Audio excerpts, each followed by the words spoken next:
अस्सलाम वालेकुम। अस्सलाम नमस्ते सत श्री अकाल। उम्मीद करता हूँ फिट होंगे, बेहतरीन होंगे, अपनी लाइफ अच्छे से एंजॉय करोगे हम तीनों की तरह। और little Krishna episode 8 second part है। लाइक शेयर सब्सक्राइब कर दें। स्ट्रेट चलते हैं वीडियो की तरफ। मेरा नाम है मरीज सकरानी बारो, मेरे साथ हैं Rana Mohammad Ali. Mohammad Sameer Khokhar. So guys let's start. इन्हें क्षमा कर दो। कृष्णा,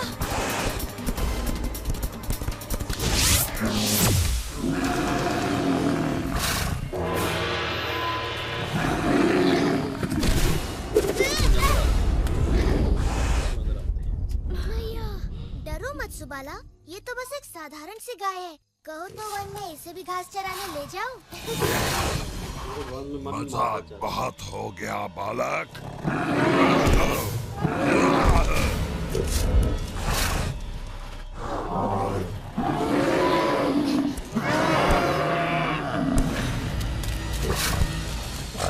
तुम कोई राक्षस नहीं हो, एक नीच और अधर्मी पशु हो। तुमने वृंदावन वासियों को क्यों भयभीत किया हुआ है? यदि मुझसे लड़ना चाहते हो तो एक राक्षस की तरह लड़ो, किसी कीड़े की तरह नहीं।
थोड़ी मिठाई खाओ मेरे प्रिय कृष्णा।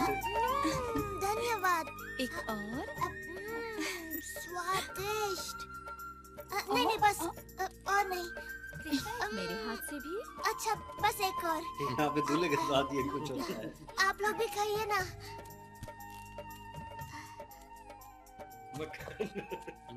मिठाई है ना। खा खा कर तो मेरे पेट की हांडी बन गई। अब थोड़ा विश्राम हो जाए। अब मुझे भूख रही है। वाह मेरे भाई, आज तो तुमने अपने कारनामों में एक और नया कारनामा जोड़ दिया। तुम्हारा मतलब है अपने पापों की सूची में एक और पाप?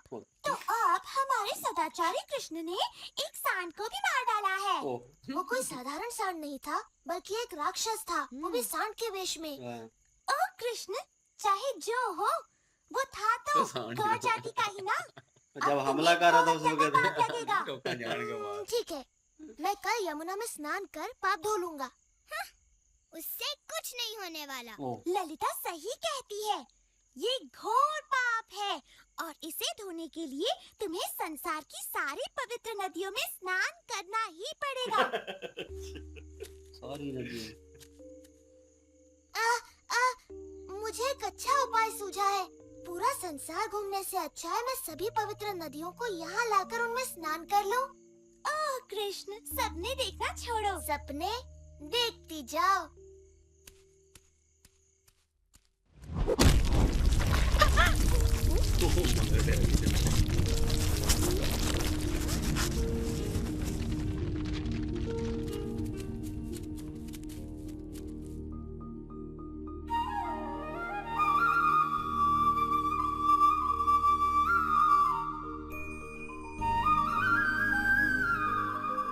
मैं हूँ गंगा, पर्वतों के राजा, हिमवान की पुत्री।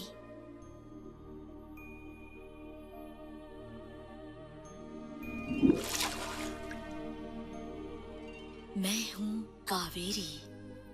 मैंने ब्रह्मा के आशीर्वाद से नदी का स्वरूप धारण किया है।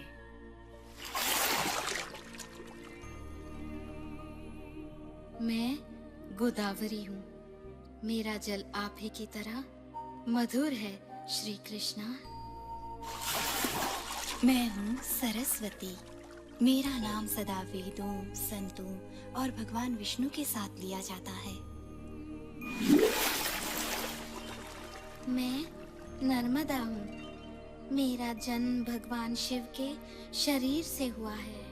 और मैं हूँ आपकी प्रिय यमुना, सूर्य देव की पुत्री, यम की बहन। आपके स्पर्श मात्र से मैं पवित्र हो जाऊंगी। कृपया मेरे जल में प्रवेश करें। ये मेरा सौभाग्य होगा।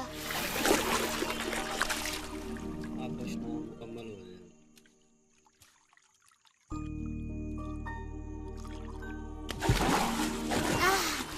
इस सरोवर का नाम होगा श्याम कुंड। इसका जल पवित्र और शीतल है और श्याम कुंड में स्नान कर मेरे समस्त पाप धुल गए हैं।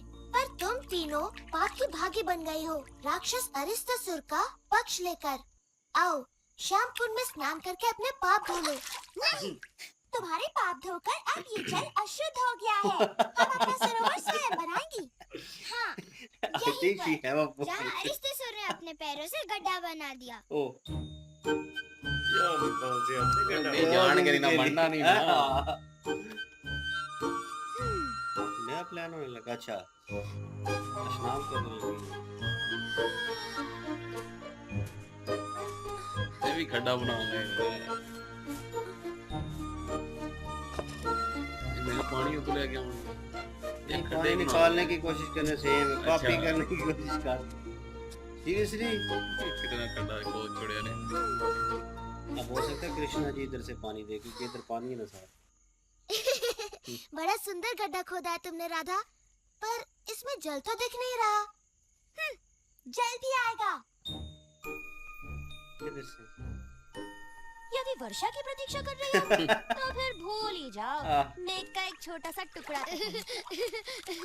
तो तुम तीनों ने निश्चय कर लिया है कि तुम्हें मेरा अशुद्ध जल नहीं चाहिए? नहीं, बिल्कुल नहीं। हम मानसी गंगा से अपना शुद्ध जल लाएंगी। अच्छा, वहाँ से भरकर गिरूं मैं और उधर। क्या मुझे इनकी सहायता करनी चाहिए बलराम? तुम्हारी सहायता के बिना ये कुछ नहीं कर पाएंगी भाई। थक गई।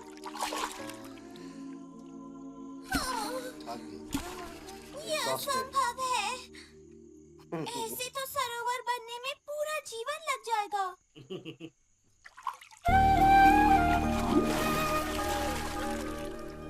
ओ राधा, तुम तो थक गई और निराश हो गई हो।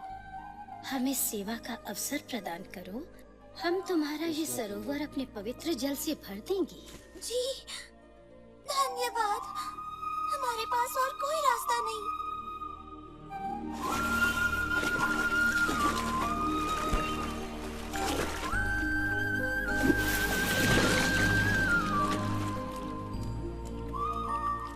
तुम्हारा सरोवर राधा कुंड तो मेरे सरोवर से भी कहीं अधिक सुंदर है।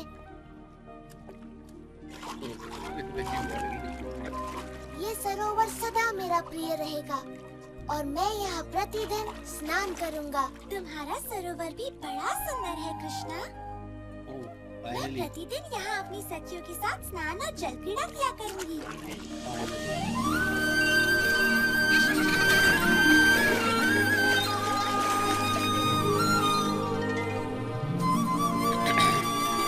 बिल्कुल जी, जो राक्षस मामा कंस ने भेजा था वो है तो बड़ा शक्तिशाली था, लेकिन कृष्णा जी ने आखिरकार उसका भी वध कर दिया और उसका बड़ी अच्छी तरह से उसको फैंटी शैंटी लगाई है।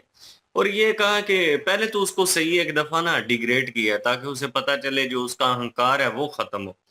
कृष्णा जी ने कहा अगर लड़ना है तो सही ताकतवर राक्षसों की तरह लड़ो मेरे साथ, क्या ये कीड़े मकोड़ों की तरह लड़ रहे हो।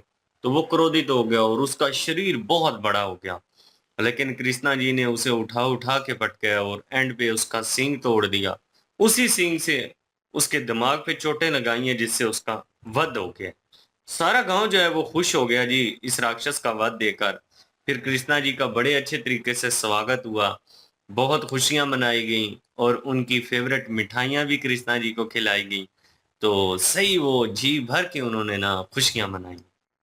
बिल्कुल जी, और मैं बीच में वो उस चीज़ पे ज़्यादा हँस रहा था। वो जो उनकी वार्तालाप हो रही थी, नोक-झोंक हो रही थी और वो ज़्यादा मज़ा दे रही थी। और पहले तो उनको क्रिटिसाइज़ किया जाता है जब वो कोई कारनामा करते हैं कृष्णा जी और किसी राक्षस को मारते हैं और फिर उसके बाद पूरा गाँव जो है कोई माखन आ रहा है, कभी मिठाई आ रही है।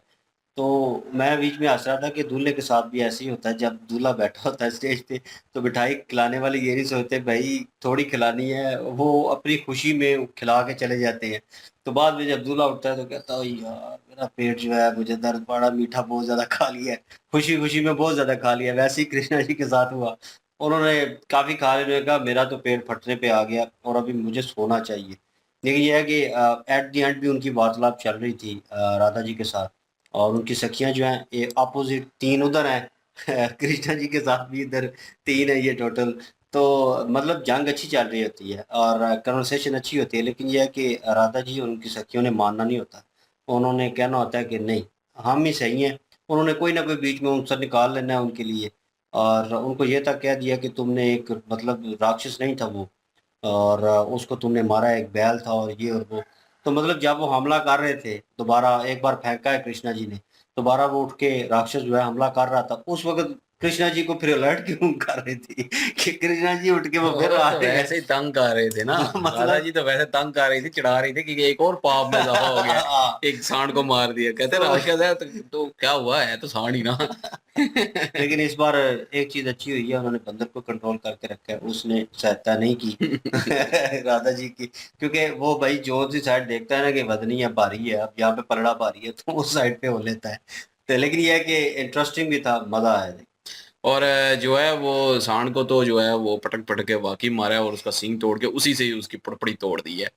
और उसके बाद जो है वो आराम कर रहे थे और उधर नोक-झोंक शुरू हो गई और सारी नदियों को जो है वो वहाँ पे जो है वो बुलावा दिया। पहले तो उन्होंने कहा कि पूरे जो है वो एरिया घूम के जो है वो पूरी दुनिया घूम के वहाँ वहाँ जहाँ पे नदी है वहाँ पे जाना पड़ेगा, वहाँ पे स्नान करना पड़ेगा तब पाप धुलेंगे। उन्होंने कहा कि मैं इधर ही ले आता हूँ, कृष्णा जी ने कहा। तो उन्होंने हाँ, जो है वो सबको बुला के उधर ही जो है वो स्नान ले किया। आए अपना गंगा जी सरस्वती जी सरस्वती, और जमुना जी, यमुना, इस तरह करके ये जो है वो सारी नदियों को जो है वो उधर इकट्ठा करके जो है वो उधर एक बना दिया और उसका नाम दिया श्याम कुंड। श्याम कुंड, और ये हो सकता है कि वो अभी भी हो, वो आपको पता होगा कि किस एरिया में है। बिल्कुल। वृंदावन में ही है, लेकिन ये है कि वो 2 अभी भी स्नान है। स्पॉट होंगे तो मुझे लगता है। वो बताइएगा ज़रूर, अगर कोई उससे रिलेटेड कोई वीडियो होगी तो वो भी हमें रिकमेंड कीजिएगा, वो उस पे भी हम रिएक्शन देंगे। हुँ, और बाकी जो है वो वहाँ पे उन्होंने भी बनाने की कोशिश की लेकिन नहीं बनी, लेकिन फिर कृष्णा जी ने जो है वो उनकी सहायता कर दी और फिर उनकी तालाब में चली गई और वो इधर आ गई, फिर सुलह हो गई, फिर जो है वो फ़िल्म का तो सुलह हो गई। हैप्पी एंडिंग हुई है इस एपिसोड की। बिल्कुल, और मज़ा आया जी, देख के एन्जॉय किया। बिल्कुल जी, और लाइक, शेयर, सब्सक्राइब बनता है आपका बिल्कुल। प्लीज़। इंशाल्लाह मिलते हैं नेक्स्ट वीडियो में, अपना ख्याल रखिएगा, दुआ में याद रखिएगा, तब तक के लिए अल्लाह अल्लाह हाफ़िज़, हाफ़िज़, पीस। पीस।